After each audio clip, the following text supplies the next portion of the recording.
Hello guys, welcome back in another video. Today we're gonna analyze this Honda Transalp 600 from 1994. This bike had four types of graphic. The first one was the Africa Twin 1100 type. The second one was the Z Desert. The third one was the Martini type, and the last one is this one in collaboration with putoline.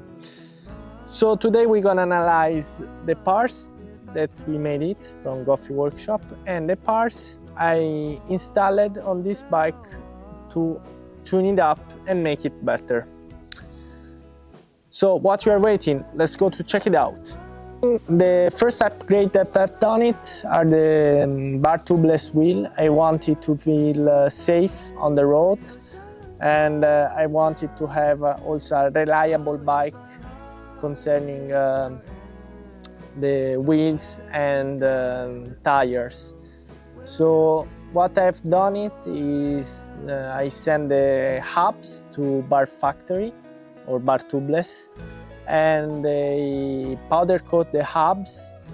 Then they make a new wheel set with a bigger spokes, so the wheel is stronger.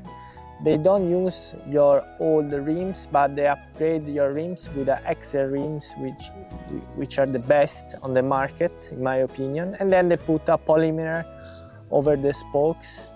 And then in this way, they tune it up, the wheel, in a tubeless wheel. Why is good to have a tubeless wheel? Well, the first reason is because you don't have to be worried when you have a flat tire or when you have a small hole, because you repair it very easy. There are tons of repairing kit. The one way is with the worms, and one is with the sealant. I've done it already one time with the sealant, and I can tell you it was very easy, because I just put the sealant inside by removing the valve. It was easy and fast. So considering the suspension compartment, I put on the front fork the Hyperpro progressive springs. The feeling on the bike is totally different. You feel the bike, you feel that you are driving the bike on a railway, especially when you are cornering on the road.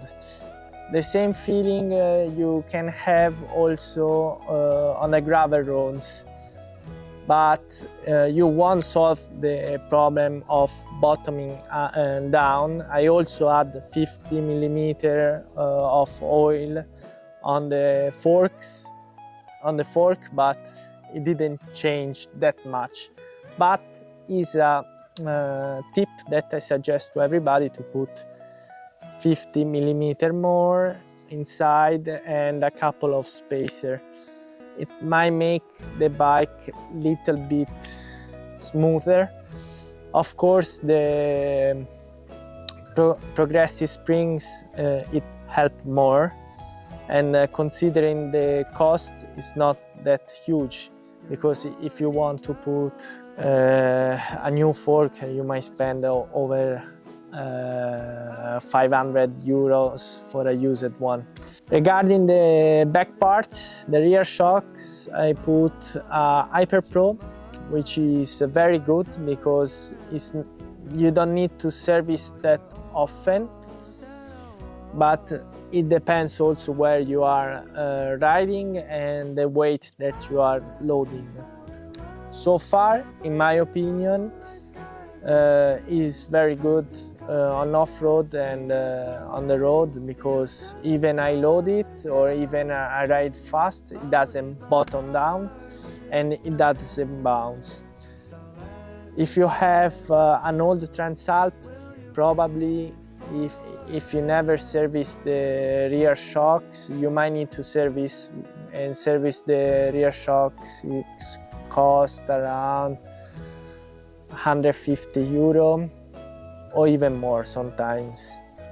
So I might suggest also to consider to buy this type of shocks. Tire, in this case I put the Mitas Trail Plus, which are similar to the K60 from Heidenau.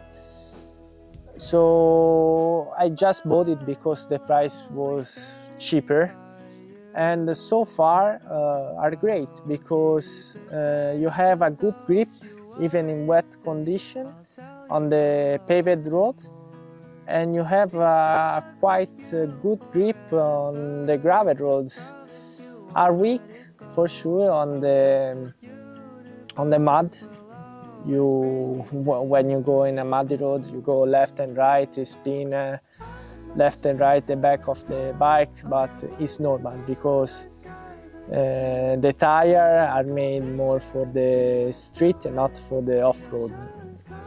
Are like 60% road and 40% off-road. Another upgrade that I've done it on the bike is the handlebar. In this case, I put the Scar handlebar. The Scar handlebar have a different rise, and the shape is not like this that turn back like the original one. Is more straight like off-road bikes. The things that most of the people don't tell you is for this type of handlebar you need for sure the riser under it, because then will be too low and you cannot drive with a low handlebar. Then moving forward to the light compartment, I put LED turn signal, LED light for the headlight, and then I put two lower LED light to drive on the street, because the original light is too weak. I don't know how they used to drive in the past, but it's really too weak. And these two LED lights are incredibly good, because when I drive on the road without cars, because they're too bright, I can see even better than a car. Another upgrade that I've done it are the grips that are made from Pro Dumps. It promised to reduce by 40% the vibration that you have on the handlebar.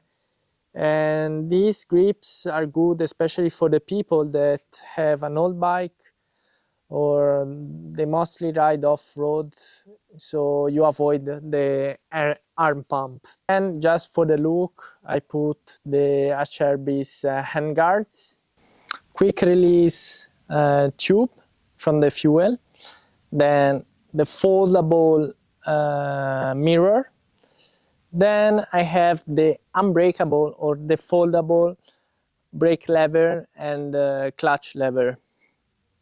Also, there is another invisible upgrade, which is the KNA filter, which is great because you don't need to replace every few service. This one you just clean it and you are ready to. And then to protect from the crash, because I used to crash very often off-road, I used to have the HID crash bars. The HID crash bars are good because it allows to put any kind of bush plate, so you don't have any problems, because sometimes the crash bars hang on a strange position on the bike and are not very protective. They protect the engine, but they don't protect the fairings or the plastics. Last but not least, from not Goffi workshop parts, is the rear muffler. This time I've put from the stock one, I decided to save 2.4 kilo, and I put the MSR, which is a company from Italy. Honestly, I'm not happy about the customer service, since I didn't have any answer by email, so I just prayed to receive the parts, then I receive it. But the exhaust is well made and easy to install it. Now we're gonna talk about the parts made by Goffi Workshop. we move from the front side to the back side. So starting from the front side, we have the mudguard, which is similar to the Africa Twin style. It covers also a bit the fork and it gives you a different look. It's more aggressive in my opinion. It makes the bike newer, more updated. Then we have this type of fairing together with a headlight grip, a headlight grill, but it's just one of one. The shape again is similar to the Africa Twin 1000 to 1100. Then we have the marathon windscreen with the GPS bar holder on the back. I used to have also the Predator windshield, but since I'm riding mostly off-road, I prefer a smaller screen. When I ride on the road for long trips, I used to use the Predator. Then we have the side panels on the back with a kind of number plate on request. The shape is more square and is more actual. If you think to the new Honda Transalp, the new Transalp is similar to this one for the rear side panels. Then we have tail tidy, which honestly it makes the bike slimmer and more aggressive. And then we have to talk about the aluminum parts. So starting from the back to the front. So from the back we have the rear disc protection, chain carter, chain guide. On the upper position, exhaust protection, upper and lower, and also a small one on the back, which is a one of one. Then I have the pinion protection, which is a great product. It makes it easier to access to the pinion. You just unscrew one screw and you are there to clean it, and you just put back the plate and the problem is solved. So you can clean it up very easy. Then under the seat we have the quick release. You just have a quick access to the power unit. Then we have the handlebar washer kit to reduce the swing of the handlebar. Rear rack plate, sometimes I use the one for the soft bags and sometimes I use the one for the GV case. Side stand extension, brake pedal extension and footboard extension from the grip kit. So these make very easy to have more grip, especially for the side stand extension, because once it's muddy or the asphalt is hot, the bike might fall down. But with this one you don't wear the original side stand and is definitely better.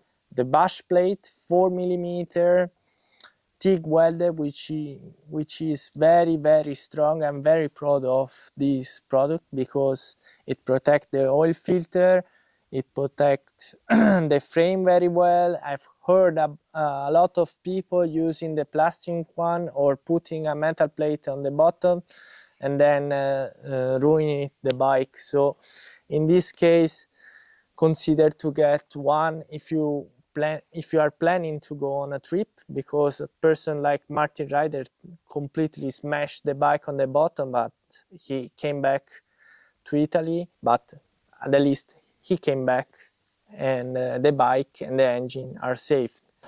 So guys, what do you think about this Honda Transalp 600? Which upgrade you've made on your Honda Transalp? Let me know on the comment section. And guys, subscribe to the channel, thumbs up, and see you on the next video. Ciao!